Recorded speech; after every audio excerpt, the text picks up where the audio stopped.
Bonjour, chers maîtres, chers professeurs. Notre analyse porte sur les principes généraux du droit pénal et le nouveau code pénal malien.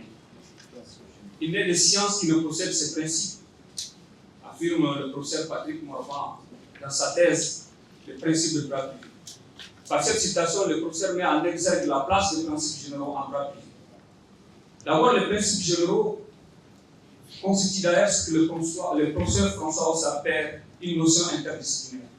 Ce sont des notions qu'on retrouve partout, en droit public, en droit privé, en droit de contrat, en droit de travail, en droit pénal. Instrument de commandement, pour reprendre l'expression de Jean Carbonnier, ne fait pas exception à cette règle d'armée. D'abord, les principes généraux constituent dans le nouveau code pénal une nouvelle catégorie juridique. Catégorie juridique définie comme une identité juridique. Les principes qui sont soumis aux mêmes règles, aux mêmes caractéristiques. La définition des principes généraux, celle de l'analyse de la notion, c'est-à-dire l'étymologie de ces principes, permet de mettre l'accent sur l'étendue et la place de ces principes.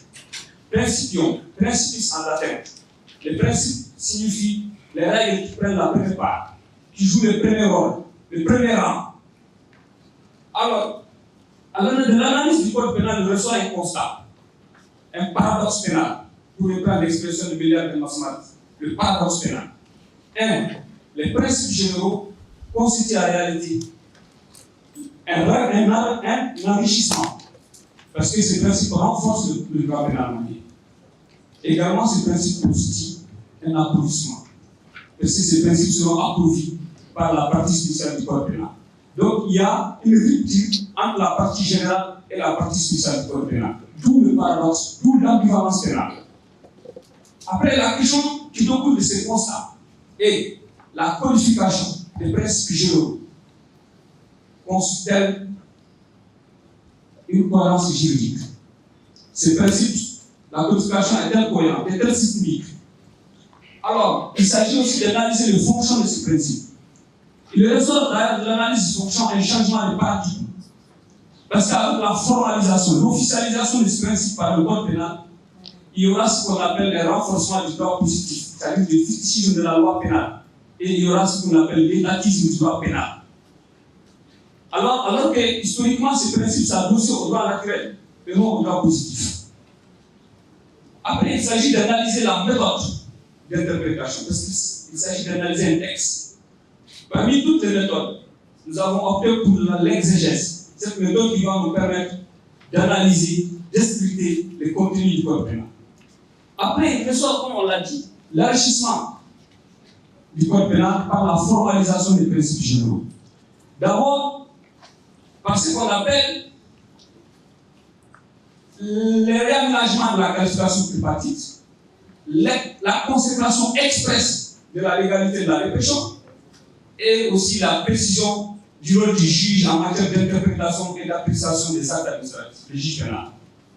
Sur le premier point, l'ancien code pénal de 2001, comme le code de 1961, commençait par la classification des peines au lieu de la classification des infractions.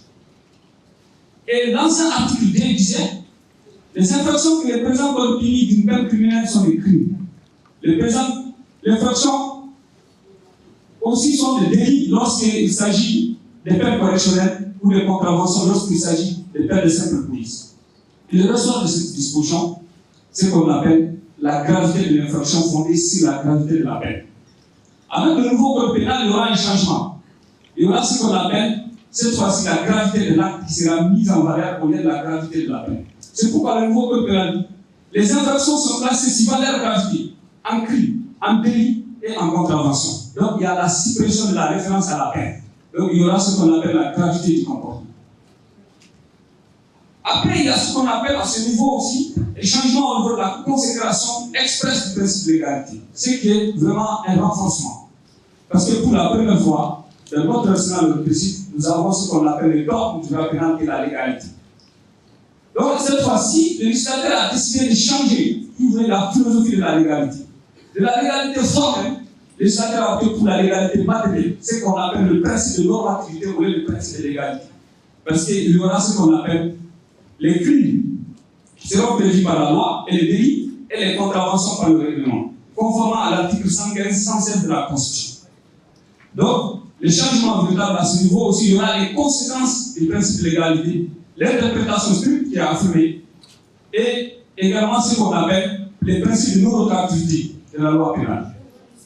Donc, après, il y a ce qu'on appelle l'interprétation et l'appréciation des actes administratifs par le juge pénal. Cette fois-ci, le code pénal essaie de trancher un débat ancien en droit pénal. Après, vous avez des principes implicites, c'est-à-dire qui découlent même du contenu du code pénal. Parmi ces principes, vous avez l'individualité de la responsabilité pénale, affirmée par l'article 121-2. Vous avez également la culpabilité qui découle de l'article 121-3, et vous avez l'imputabilité, mais également ce qu'on appelle le principe de nécessité, qui change chaque fois, cette fois-ci de direction. Parce qu'à l'époque, le juge était contrôleur de la nécessité, cette fois-ci, le juge est sujet du principe de nécessité, à travers l'article 130-2 du code pénal. Après, vous avez ce qu'on appelle le code pénal entre bouleversement et applaudissement. D'abord, le bouleversement. Avec ce nouveau code pénal, il y a le bouleversement d'un certain nombre de traditions, d'habitudes pénales. Premier aspect, il y a ce qu'on appelle l'émergence des infractions préventives à travers les actes préparatoires, à travers ce qu'on appelle aussi la mise en danger de la vie d'autrui. Donc, le droit pénal, au lieu d'être un droit réactif classiquement, on aura un droit pénal proactif. Donc, le droit pénal va changer le paradigme d'un droit de répression et devient également un droit d'anticipation et de prévention. Après, l'autre gouvernement, c'est la création des infractions matérielles, notamment les contraventions. C'est-à-dire que les contraventions en droit pénal, ce sont des infractions pour lesquelles on n'exige pas une intention délictueuse. Le législateur, cette fois-ci, a pris position en consacrant ce qu'on appelle les infractions. Au niveau du gouvernement, il y aura ce qu'on appelle la suppression des circonstances atténuantes à travers l'abandon de fixité de peine pour ce qu'on appelle l'individualisation des peines. Maintenant, au niveau de l'applaudissement, ce qui se code à deux problèmes. Un problème de lisibilité et un problème d'adaptabilité. Le problème de lisibilité, c'est que ce code affirme des principes, consacre des principes, après dans la rédaction, les lecteurs n'ont pas tenu compte des exigences de ces mêmes principes. D'abord, au niveau des actes préparatoires, lorsque on parle le recel de terrorisme comme acte préparatoire, l'apologie comme acte préparatoire, ce sont des infractions postérieures. Le recel, comme l'apologie, sont des infractions de conséquence. Ces infractions ne peuvent pas être des actes préparatoires. Et également, le législateur n'a pas posé le principe, il a maintenu la tentative, et après, dans la partie spéciale, il va consacrer les actes préparatoires, ce qui veut qu'il y a un chamboulement de l'hyperthéminisme. Alors, à ce niveau également, comme applaudissement, il y a multiplication des textes répressifs. Le recours excessif au droit pénal de l'enfant, jusqu'à ce que le législateur décide de viser un texte mort abrogé de l'ordonnance juridique. En matière de blanchiment de capitaux et de financement du terrorisme, au lieu de viser l'ordonnance de 2024, le législateur décide de viser la loi de 2016 relative au financement du terrorisme et du blanchiment de capitaux.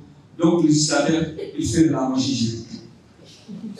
Au regard de ces éléments, on peut s'interroger sur l'avenir de ces principes. Il y a de l'incertitude parce que le droit pénal, c'est le droit de la certitude, c'est le droit de la précision, c'est le droit de l'intégrité, de la prévisibilité. Donc, on peut s'interroger pour, en réalité, vivifier, revigorer ces principes. Il faut mettre en place ce qu'on appelle la mobilisation des opérateurs juridiques. Les opérateurs juridiques, à travers ce qu'on appelle l'exception d'inconstitutionnalité, il faut aller vers l'effectivité de l'exception d'inconstitutionnalité pour permettre aux citoyens, en réalité, de contester l'inconstitutionnalité de tout texte. Ce qui va renforcer les principes généraux du droit pénal. Et également, il faut essayer de nettoyer et de faire le connotage du code pénal. Donc, je pense à cette question de Denis Mazou. Au lendemain de l'entrée en vigueur de la réforme de 2016 en droit de contrat, quand on lui a posé la question, il dit faut-il réformer la réforme? C'est la question que je me pose. Je vous remercie.